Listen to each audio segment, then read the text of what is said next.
Keto. It's been around for a long, long time, since, well, about 100 years, actually.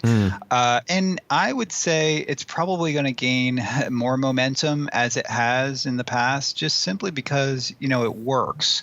And people just tend to stick to things that worked. From my perspective, it's obviously not a fad diet, because it is, the standard of care for seizures. That's what I study. And even, more applications are emerging.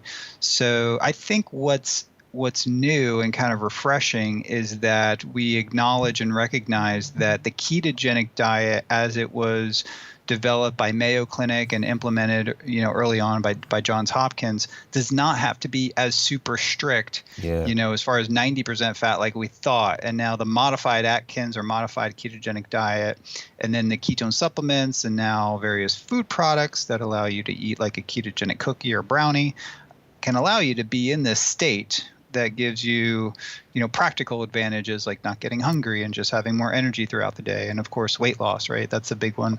I'm actually not that interested in that, but it is something that I acknowledge and see it quite a bit. I'd say most of the emails that I get are, testimonies from people just saying it was the only dietary strategy that worked for me for losing weight. Yeah, well, me too. I mean, I am a spindly, chicken-legged individual, Dom, and I don't want to lose weight, but it's not the reason I'm doing it at all. But I must say, I've toned up. It gets rid of the old muffin top, doesn't it? It's great,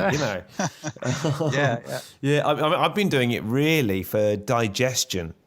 It's great that you bring that up, because I do get quite a bit of emails from people with like celiac disease or Crohn's disease or just inflammatory bowel disorders, and it seems to work remarkably well for that. Not for everybody, but for most people. And that could be due to a number of different things. The volume of food that you're eating is a little bit less, so that may help. But I also think, it is an elimination diet. So when you're eating the ketogenic diet, you're eating mostly like protein, fat, and veggies too. And a lot of the things that may be irritant to your gut are grain-based or wheat-based. And they're eliminated just by virtue of, the macronutrient composition of the diet. Eliminates a lot of the things that cause GI issues for people. Now, adding lots of MCT and coconut oil can also kind of stimulate GI motility. So you have, you may have the runs for a little bit with all the fat coming through, depending on your fat source. So a lot of people kind of feel better in that regard, depending on how whatever they're coming from. I always have like a kind of sort of a fast digestive tract.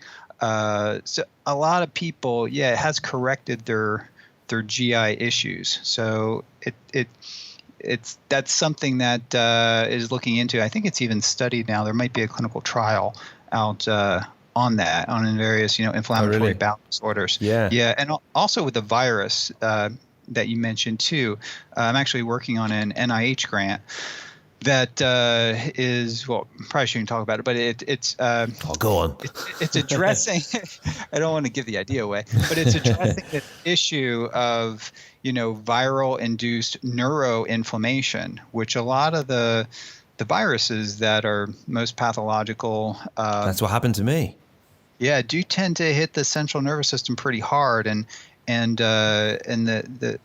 the virus can be damaging also to the central nervous system. So we think that nutritional ketosis has some beneficial effects there.